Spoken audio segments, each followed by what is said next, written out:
দর্শক, রাত পোহালেই কাল বাজেট ২০২৬-২৭ অর্থ বছরের জন্য আপনার আমার ভাগ্য কি হবে, আমাদের পকেট থেকে অর্থাৎ আপনার পকেট থেকে কত টাকা কাটা হবে এবং আপনার জন্য কি স্বস্তি রাখা হচ্ছে বাজেটে, সেই সমস্ত কিছুই আগামীকালকে বাজেটে জানা যাবে এবং সংসদে উত্থাপন করবেন অর্থমন্ত্রী আমির খসরু মাহমুদ চৌধুরী তার প্রথম বাজেট অর্থমন্ত্রী হিসেবে।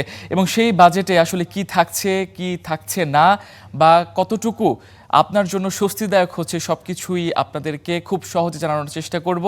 শুরুতে যদি বাজেটের প্রসঙ্গে আসতে চাই, এবারের সামনের যে বাজেটটা আসতে চলেছে আগামীকাল, বাজেটের আকার কিন্তু ৯,৩৮,০০০ কোটি টাকা এবং টাকার অঙ্কে এটা বলা যায় এই যাবৎকালে বাংলাদেশের ইতিহাসে সর্বোচ্চ বাজেট।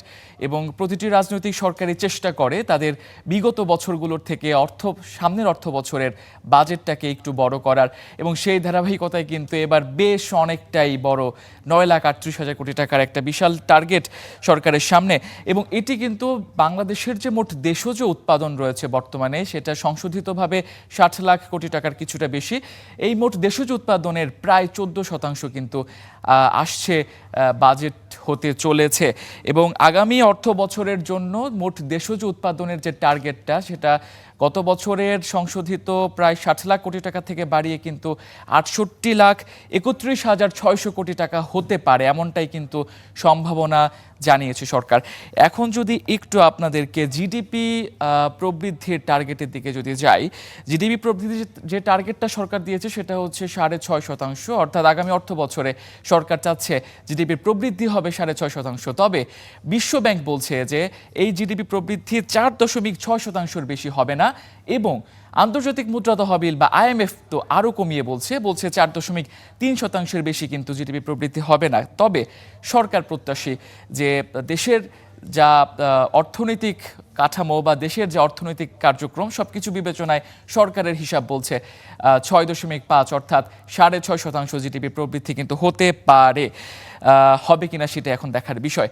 পরবর্তীতে যদি একটু মূল্যস্ফীতির দিকে তাকায়, মূল্যস্ফীতি কমিয়ে আনার জন্য কিন্তু সরকার একটা টার্গেট দিয়েছে। সেই মূল্যস্ফীতির টার্গেটটা হচ্ছে ৭.৫%। সরকার চাচ্ছে আগামী অর্থ বছরের মধ্যে যে মূল্যস্ফীতি রয়েছে আমাদের বর্তমানে ৯.৫%-এর কাছাকাছি, ৯.৪২% মূল্যস্ফীতি কিন্তু রয়েছে বর্তমানে, এই মূল্যস্ফীতিটাকে কমিয়ে ২% কমিয়ে এনে ৭.৫% করার লক্ষ্যমাত্রা কিন্তু সরকার নির্ধারণ করেছে। এবং অর্থনীতিবিদরা বলছে যে এটা হয়তোবা অনেক অর্থেই উচ্চবিলাসী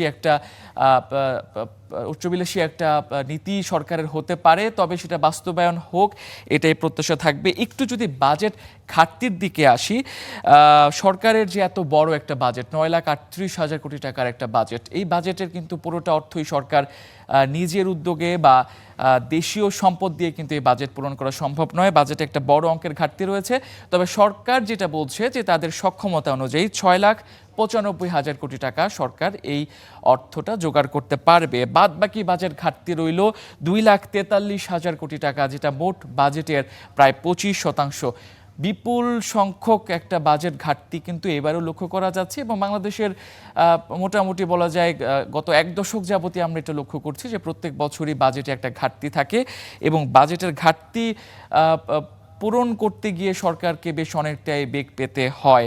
এবার কিন্তু ঋণের বোঝাটা অনেক বেশি, বিদেশি ঋণ এবং দেশীয় অভ্যন্তরীণ খাতের ঋণ সব মিলিয়ে বলতে গেলে সরকারকে ঋণ পরিশোধ বাবদ যে সুদ দিতে হবে প্রায় ১,২৭,০০০ কোটি টাকার বেশি।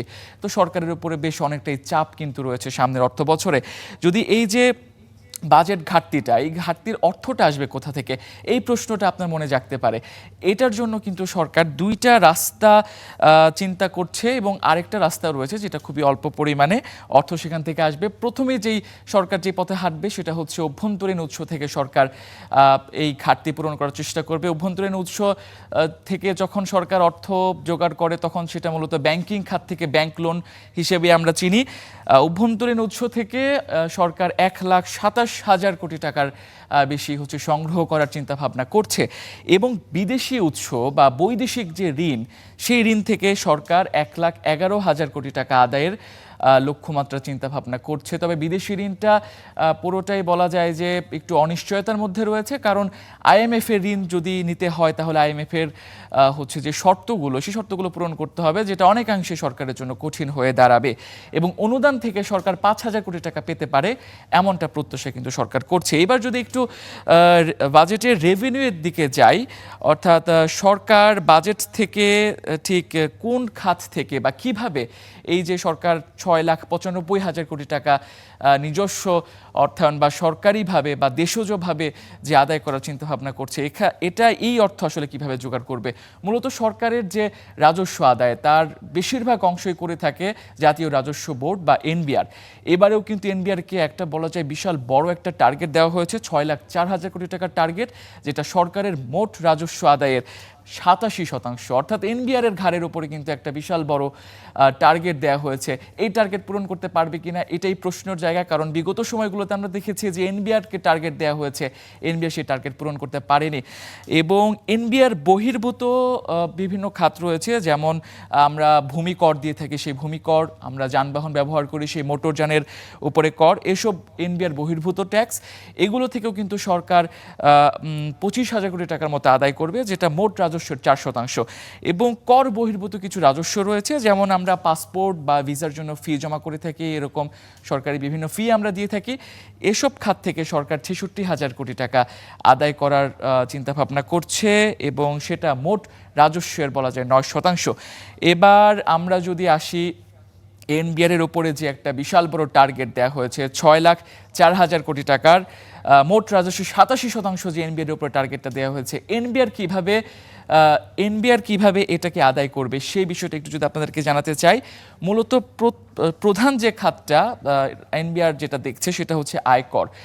আপনার আমার সবার ইনকাম ট্যাক্সের উপরে মূলত এনবিআর ভরসা করছে, যে তারা 37% যে রাজস্বের আদায়টা সেটা তারা করবে হচ্ছে ইনকাম ট্যাক্স থেকে বা আয়কর থেকে। এবং ভ্যাট থেকেও সরকার চিন্তা ভাবনা করছে যে 37%-র মতো সরকার ভ্যাট আদায় করতে পারে, এবং শুল্ক থেকেও সরকার 26%-র মতো যে রাজস্ব সেটা পূরণ করতে পারে। তো মোটামুটি বলতে গেলে একটা চিত্র আপনাদেরকে জানানোর চেষ্টা করলাম যে বাজেটটা 9,38,000 কোটি টাকার যে বড় বাজেট, এই বাজেটটা আসলে সরকার কিভাবে আদায় করার বা এই বাজেটটা বাস্তবায়ন করার কি কি পরিবর্তন সরকার করতে পারে বা কোন কোন খাত থেকে সরকার অর্থ পেতে পারে সেই বিষয়টা আপনাদেরকে একটু জানানোর চেষ্টা করলাম। আমাদের হাতে আরও বেশ কিছু বাজেটের খবর রয়েছে, সেগুলোও জানাবো আপনাদের।